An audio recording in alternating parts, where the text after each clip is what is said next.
Hello, good morning, children. Now, today we are going to learn chapter number 5 from your supplementary reader book. Okay, so the name of the chapter is Footprints Without Feet, and it is written by H.G. Wells. Okay, footprints but without feet. So, what is this? So, let us find out. Can a man become invisible? Okay, so can a man become invisible? Practically we can say yes. If scientists, they can try to make such a solution, by having that solution we can become invisible, and we have seen such evidences also in a few movies, okay, such as Mr. India, or even in Harry Potter. Okay, there we have seen the adventure what these people do when they become invisible. Okay, so this is a story of a scientist who discovers how to make himself invisible. Okay, this is a story of a scientist himself, and he has discovered a solution, and because of that solution he becomes invisible. Does he use or misuse his discovery? Now it depends upon the person who has become invisible, whether to use that discovery of becoming invisible in a proper way or to misuse it. So we have to see the scientist of the story who has discovered the formula of becoming invisible, whether he uses it properly or he misuses it. So let us find it out. The two boys started in surprise at the fresh muddy imprints of a pair of bare feet. What was a barefooted man doing on the steps of a house in the middle of London? And where was the man? Oh, so here two boys, they were surprised to see fresh muddy imprints. Fresh footprints could be seen on the floor. Okay, and the two boys were surprised. But why they were surprised to see footprints? Because they could see only the footprints, they could not see the man. What was the barefooted man doing on the steps of a house in the middle of London? So in the middle of London, where the house was located, and the man was climbing down the staircase. Okay, and what he was doing, he was barefooted, means the footprints could be seen were of bare feet. Okay, those footprints were not of the man who was wearing shoes. So the man was barefooted. So they were puzzled. They were thinking that what a barefooted man was doing, and actually where was the man? They could not see the man. As they gazed, a remarkable sight met their eyes. A fresh footmarks appeared from nowhere. So as they gazed, as they looked very keenly towards those footprints, they were so surprised to see that fresh footmarks were appearing in front of them from nowhere. So nowhere, automatically something was appearing in front of him, and that something was fresh footprints were appearing in front of him. And so they were so startled that they followed the footprints. Further, footprints followed one after another, descending the steps and progressing towards down the street. The boys followed, fascinated, until the mud impressions became fainter and fainter, and at last disappeared altogether. So what happened? The boys, they were very fascinated, attracted towards those mysterious footprints coming from nowhere.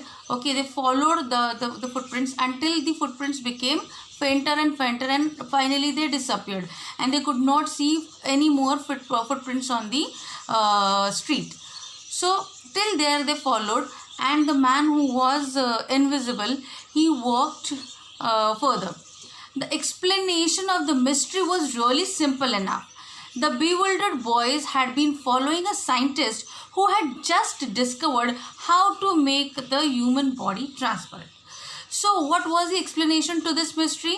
And the boys who were following, who were startled, who were surprised, and who were following the footprints, they were coming from nowhere. They were following actually a scientist and who had just discovered how to make the human body transparent. So the person they were following was a scientist, and he had just discovered the solution. He was successful in making his experiment, okay, and he had made a drug. By having that drug, a person becomes invisible. So he experimented on himself first, and his body has become transparent now. Griffin, the scientist, had carried out experiment after experiment to prove that the human body could become invisible. Finally, he swallowed certain rare drugs and his body became as transparent as a sheet of glass, though it also remained as solid as glass. So, who was the scientist? What was his name? His name was Griffin, and he was the scientist, and he carried out experiment after experiment. So he was making efforts to make a drug which would make the person invisible, and finally he was successful. So when he made such a drug and he swallowed it, his body became totally transparent as a sheet of glass. Okay, but that doesn't mean that he could not be touched. Though he was invisible, but he could be touched. Okay, how? Because his body remained as solid as glass. So you won't see a person standing in front of you if the person has become invisible, but you can touch that person. Understood? So this was the thing about that drug. Brilliant scientist though he was, Griffin was rather a lawless person. His landlord disliked him and tried to eject him. In revenge, Griffin set fire to the house. To get away without being seen, he had to remove his clothes. Thus it was that he became a homeless wanderer without clothes, without money, and quite invisible until he happened to step in some mud and left footprints as he walked. So what happened as soon as he discovered the drug or that formula of making people invisible? So he was a brilliant scientist, but on the other hand, he was also a lawless person. Lawless person means a person who doesn't follow laws or who always have a bad motive. Okay, so he was that sort of a person. So his landlord, he never liked Griffin. His landlord, in whose house he was living, he didn't like Griffin. So what Griffin thought when he found out, he discovered that formula, to take a revenge on his landlord. So what he did, he set his house on fire. Very bad thing. Thus it was that he became homeless, and immediately after that, obviously the house in which you are living, if you are setting it on fire, you became a homeless wanderer. You have to move out of that and you have to search a new house for yourself. So in this way, Griffin, he had become a homeless wanderer without clothes, without money, and quite invisible until he happened to step in some mud. So when he set the house on fire, he was without clothes, without money, and he was invisible. So in a hurry, he had stepped into the mud, and because of that, he left the footprints as he walked. So this is how he escaped from the situation which he had created a mess for himself. Okay, he escaped easily enough from the boys who followed his footprints in London, but his adventures were by no means over. He had chosen a bad time of the year to wander about London without clothes. It was midwinter. The air was bitterly cold and he could not do without clothes. Instead of being about the streets, he decided to slip into a big London store for warmth. So, he somehow escaped to managed to escape from those boys who were following his footprints. But his adventures were by no means over. By no means over means his adventures didn't get stopped. Okay, he continuously further continued to do the adventures. How? Unknowingly he did it. Okay, so the time he chose to take the revenge and to become invisible was a bad time, because it was a midwinter and it is very very very cold in this city like London. Okay, and he that too he was without clothes, so he cannot, though he was invisible, but he cannot move without clothes in the cold winter season. So the air was bitterly cold and he could not do without clothes. Instead of walking on about the streets, he decided to slip into a big London store for warmth. So what he decided, not to walk on the street, instead he decided to move into the London store for warmth, to get some warmth. Closing, I'm so sorry. Closing time arrived, and as soon as the doors were shut, Griffin was able to give himself the pleasure of clothing and feeding himself without regard to expense. He broke open boxes and wrappers and fitted himself out with warm clothes. Soon, with shoes, an overcoat, and a wide brimmed hat, he became a fully dressed and visible person. In the kitchen of the restaurant, he found cold meat and coffee, and he followed up the meal with sweets and wine taken from the grocery store.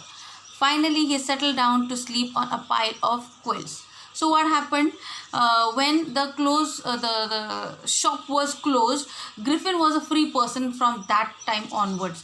So he started taking the pleasure of clothing and feeding himself without regards to expense. Without regards to expense, because first of all, he was there in the shop when the shop was closed, so nobody would ask him about money. Second thing, he could not be seen, so he was taking the pleasure of both the things. He could not, he didn't have to pay for the things he were enjoying at that time, no, neither for the clothes and nor for the food items. So he broke open boxes and wrappers and fitted himself out with warm clothes. And soon he was wearing wonderful shoes and overcoat, a brimmed hat, like a gentleman. He was ready like a gentleman. Okay, and he went into the kitchen of the restaurant and found some cold meat and coffee, and he enjoyed his meal with sweets and wine taken from the grocery store. And finally he settled down to sleep on a pile of quilts. Pile of quilts. Quilts means a thing which we cover ourselves, a thing with which we cover ourselves at night on the bed. Okay, if only Griffin had managed to wake up in good mood, all might have been well. As it was, he did not wake up until the assistants were already arriving next morning. When he saw a couple of them approaching, he panicked and he began to run. They naturally gave chase. In the end, he was able to escape only by quickly taking off his newly found clothes. So once more, he found himself invisible but naked in the chill January air. So what happened? So finally he slept on the pile of quilt. But if Griffin would have woken up early in the morning, okay, so it would all have been better. But Griffin kept on sleeping until the assistants of the store, they entered into the store. So they saw someone was sleeping on the pile of quilts, and they saw him, and naturally they would follow him. So he was wearing clothes, so he was visible to those people. So Griffin was very panicked and he began to run. While running, we can see, can you see over here in this image? While running, the people can see the clothes are running, but they could not see his head, his hand and all. So he was so panicked, so he ran very quickly, and finally if he had to get rid of those people, he had to take off his clothes. So he took off his clothes and he ran again, and becoming one more time naked in the mid of in the chill January air. So till here we'll study in this video. We'll find it out what happened further with Griffin and what more adventures he do to amuse us. Okay, and whether he is captured or whether he is found out by the police or not. Everything we are going to see in our next video. Until then, please watch this video and try to understand the chapter. Go through the refresher and the textbook. Read the chapter in the textbook and leave your comments in the comment box. Thank you.